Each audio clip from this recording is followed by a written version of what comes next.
Сәлеметсіздер ме достар? Сіздерге мына бір кішігірім диалогты айта кетсем.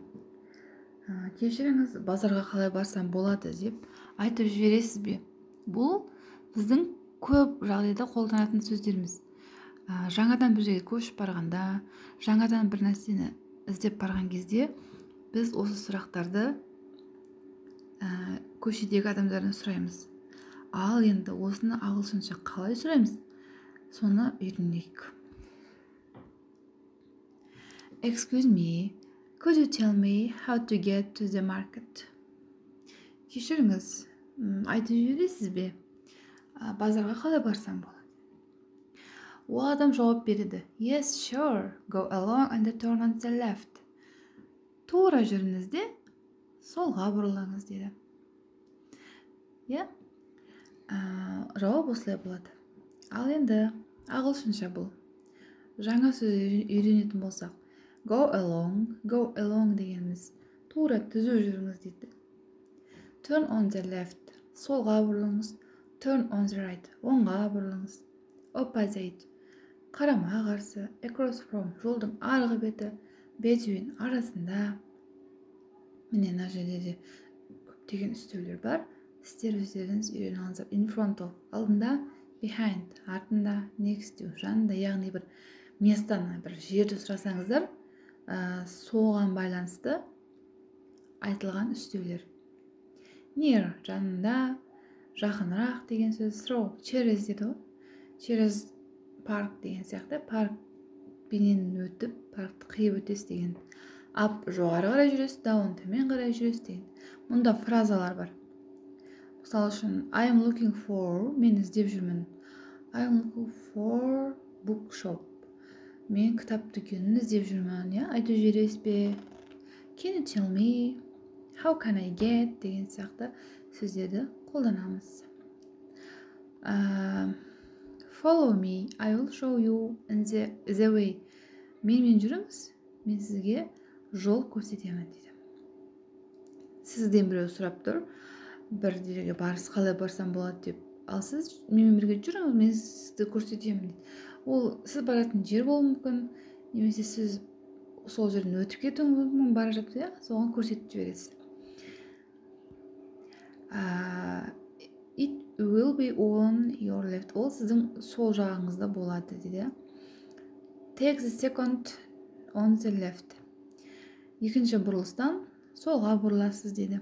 Енді бұндай өте көп, бұндай жол сұраған кез әртүрлі үстеулермен қолданамыз. Адамдар әртүрлі жерлерді сұрайды. Бұл алыс па, жақын ба? Оның барлығы өте оңай, тек жаттап алсаңыздар болды. Мен сіздерге керек болады деген үстеулермен қолданып жатырмын, Could you tell me how to get? Негізгі официальный формасы осы. Осылай сұрайсыздар. Excuse me, міндетті түрде де excuse me деп сұраңыздар, себебі ол адамның несін білдіреді? Мәдениеттілігін білдіреді, сыпайылығын білдіреді. Excuse me, could you tell me how to get to the market? Базарға қалай барсам болады деп. Солай немесе қазір айтамыз мына жерде. Мынандай варианттар бар. Where can I find the Абай Street? Абай көшесін қалай тапсам болады? Қайдан тапсам болады? Қалай қарай жүрсем болады деп тұр. Жауап. Ол кісі сізге жауап беруі мүмкін. Немесе сізден біреу сұрады, сіз оған жауап беруіңіз мүмкін. Take the second turn on the right. Take the second turning on the right. Екінші көшеге, екінші бұрылыстан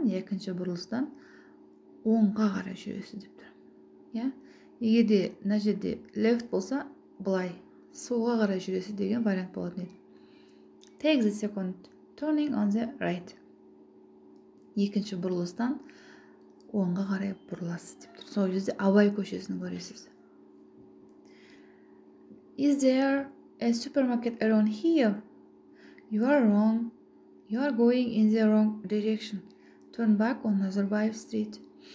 Осы жақын жерде супермаркет бар ма дейді. Осы жақын жерде супермаркет таба аламын ба деп тұр. Сіз қате келе жатсыз. Turn back on the Назарбаев Street. Назарбаев көшесіне қайта бұрылыңыз дейді. Turn back. қайтадан бұрылыңыз. Қайда? Назарбаев көшесінде. Сонда сіз супермаркетті табасыз. Назарбаев көшесінен табады екенсіз. Сіз басқа Абай көшесіне түсіп кеткен болсаңыз егер. Is there a supermarket around here? Осы жақын жерде супермаркет бар ма? Немесе is there a bus stop around here? Жақын жерде автобус аялдамасы бар ма? Деген сияқты сұрақтар қойыла береді екен. Осы фразалар жаттап алыңыздар достар, мен айтып жатқан фразалар. Is there a supermarket деген сияқты. Немесе where can I find деп, how can I get деген сияқты фразаларды жаттап алыңыздар. Өте керек. Жауаптармен жаттап алыңыздар.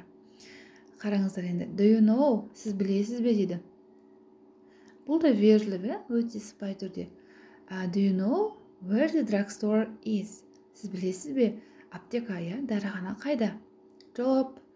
Go straight along Момышұлы. Go straight along Момышұлы street until you get the school. The drugstore is opposite the school. Дәріхана қайда екен білесіз бе дейді. Тура жүріңіз дейді. Момышұлы көшесімен тура жүресіз мектепке дейін. Мектепке қарама-қарсы, opposite. Мектепке қарама-қарсы не бар дейді? Аптека бар дейді. Opposite the school, мектепке қарама-қарсы аптека деп тұр. Осы жауап береміз. Өте көп бұндай фразалар, өте көп бұндай үстеулер. Өздеріңізге керектісін, өздеріңізге керек болады деген сөздерді жаттап аласыздар. Қажет болса интернеттен іздейсіздер. Жалпы шетелге шыққан кезде осы қатып қалған қағида болмайды, әртүрлі ситуациялар болады. Сондықтан үнемі жаныңызда сөздік жүрсін, карта жүрсін міндетті түрде. Карта дегеніміз бізде мәп. Достар, түсіндіңіздер деп ойлаймын. Адасып кеткен жағдайда, таппай жүрген жағдайда шетелде ағылшынша осылай сұрайсыздар. Excuse me, do you know деген сияқты. Осы жалпы достар, бұл базовый дейді, негізгі керекті бастамағыдағы үстеулермен қолданылған сөздер. Егер де сұрақтарыңыз болса жаза кетіңіздер. Сонымен қатар YouTube каналыма жаза кетіңіздер. Неге? Себебі алдағы уақытта сіздерге тағы да қажет болады деген ағылшын тілінің фразалары, грамматикалық ережелері қазақ тілінде менің каналымда шығатын болады. Бізбен бірге дамыңыздар. Оқыған озады, білімдінің күні жарық. Келесі кездескенше сау болыңыздар.